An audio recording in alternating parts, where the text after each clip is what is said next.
A ver, ¿qué pueden tener en común los tulipanes del siglo XVII, las empresas de Internet de los 90 y la burbuja inmobiliaria? Pues la respuesta es la irracionalidad. Hoy vamos a darnos un paseo por esas burbujas especulativas que nos recuerdan una y otra vez que, en Wall Street, la cordura a menudo es la primera en salir por la puerta. Y como bien nos decía Lewis Carroll, toda locura tiene su moraleja. Así que nuestra misión hoy es precisamente esa, encontrar las lecciones que se esconden detrás de las mayores euforias y posteriores batacazos de Wall Street. Y aquí viene la pregunta del millón. Si en los 90 más del 90% de la gente que operaba en bolsa eran profesionales, lo lógico sería pensar que se acabó eso de la locura de las masas, ¿no? Bueno, pues como vamos a ver, la realidad fue muchísimo más interesante y salvaje. Exacto, porque a pesar de que los expertos estaban al mando, los mercados siguieron siendo un campo de juego para la euforia y el pánico. Venga, vamos a meternos de lleno a ver por qué. El motor psicológico que impulsa todo esto es lo que se conoce como la teoría del castillo en el aire. La idea es sencilla. No se trata de valorar una empresa por lo que realmente vale, sino de intentar adivinar qué va a pensar la multitud mañana. Se compra algo que se sabe que está caro con la única esperanza de encontrar a alguien, un tonto mayor, dispuesto a pagar todavía más. Bien, pues nuestro viaje empieza en los años 60. Una década de auténtico fervor especulativo que se alimentó de conceptos que sonaban a futuro, a progreso y sobre todo a dinero fácil. La primera gran obsesión de la década fue el crecimiento.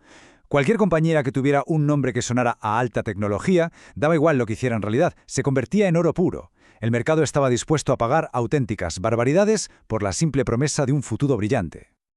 Esta cita de Jack Dreyfus es que lo clava. El simple hecho de añadir una palabra de moda como electrónica o silicio al nombre de una empresa, aunque siguiera haciendo cordones, podía multiplicar su valor como por arte de magia. Increíble. Y esta locura fue muy real. Miremos el caso de Geophysics Corp. Sus acciones se dispararon una barbaridad en solo un año. Pero claro, el castillo en el aire se vino abajo igual de rápido. Para 1962, su valor se había desplomado y muchas de estas empresas trónicas simplemente se esfumaron. Cuando la moda de la trónica pasó, llegó la sinergia. Esa era la nueva palabra mágica. La idea era que si juntabas empresas de sectores totalmente distintos, el resultado sería mayor que la suma de sus partes. Como si 2 más 2 fueran 5. Y esto dio pie a la era de los conglomerados, donde el crecimiento se fabricaba literalmente a base de comprar otras empresas. El truco era pura ingeniería financiera, casi un juego de manos. Atentos. Paso 1. Tienes una empresa de moda, una glamurosa, con un ratio PER por las nubes. Paso 2. Esta empresa compra otra, una aburrida, de un sector tradicional con un PER muy bajo. Y ahora viene lo bueno, el paso 3. La compra se hace intercambiando sus propias acciones, que están sobrevaloradas. El resultado, al juntar las cuentas, el beneficio por acción de la nueva mega empresa sube como la espuma. Y lo más increíble es que esto pasaba aunque los negocios por separado no hubieran mejorado absolutamente nada. Pero claro, como cualquier esquema piramidal, esto tenía que acabar. Automatic Sprinkler es un ejemplo de libro. Su acción se multiplicó por 9. 2 años después, en 1969, valía una 10ª parte. La supuesta sinergia resultó ser un espejismo que salió muy, muy caro. Bueno, pues después de la quemadura con la especulación de los 60, en los 70 los inversores buscaron refugio. Se fueron a lo que parecían las acciones más seguras y fiables que existían en el mercado. A este grupo de empresas se las conoció como las Nifty 50. La teoría era muy simple. Eran empresas tan increíblemente buenas que solo había que tomar una decisión en la vida: comprarlas.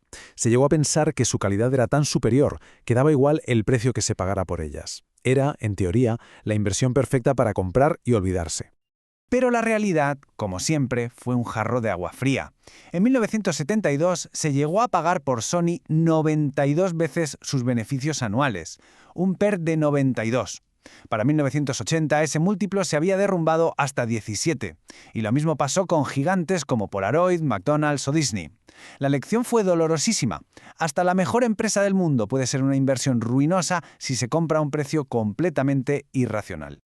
Y con esto entramos en los 80, una década que fue como una repetición de viejas manías pero con nombres nuevos, y que además nos dejó algunos de los fraudes más espectaculares de la historia financiera. Y es que lo de la trónica en los 60 fue calcado a lo de la biotecnología en los 80. La tecnología era distinta, sí, pero la psicología humana era exactamente la misma. De nuevo, promesas de una revolución que lo cambiaría todo, valoraciones de locura para empresas que no ganaban un duro y al final el inevitable desplome para todos los que llegaron tarde a la fiesta. Y luego está la increíble historia de Barry Minkow, un chaval prodigio que con 15 años monta una empresa de limpieza de alfombras. Wall Street lo adoraba, era el sueño americano hecho realidad. El problema, que todo ese crecimiento espectacular era mentira. Una trama gigantesca de contratos falsos y blanqueo de dinero. La caída, como no podía ser de otra manera, fue tan rápida y espectacular como su ascenso. Pero que nadie piense que esto es algo exclusivo de Estados Unidos. Para ver la que probablemente fue la burbuja más bestial de la historia moderna, tenemos que irnos a Japón a finales de los 80. Para que nos hagamos una idea de la magnitud, este número, 5.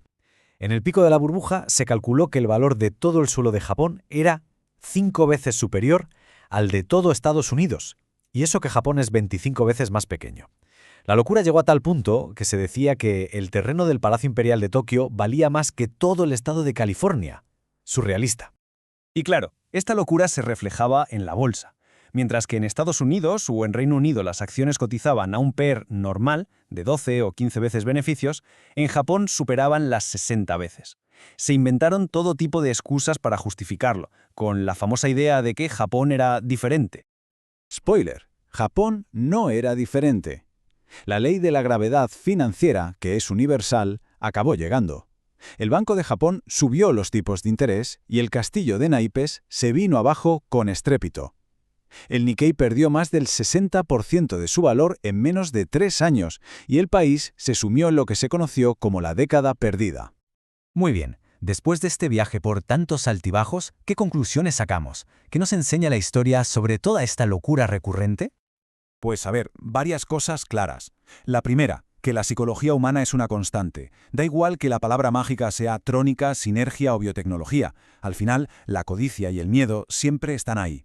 La segunda, que los profesionales no son inmunes a esto. Ellos también construyeron castillos en el aire con las Nifty 50. Y la tercera, como nos enseñó el caso de Japón, es que la ley de la gravedad financiera siempre se acaba cumpliendo. No entiende de países.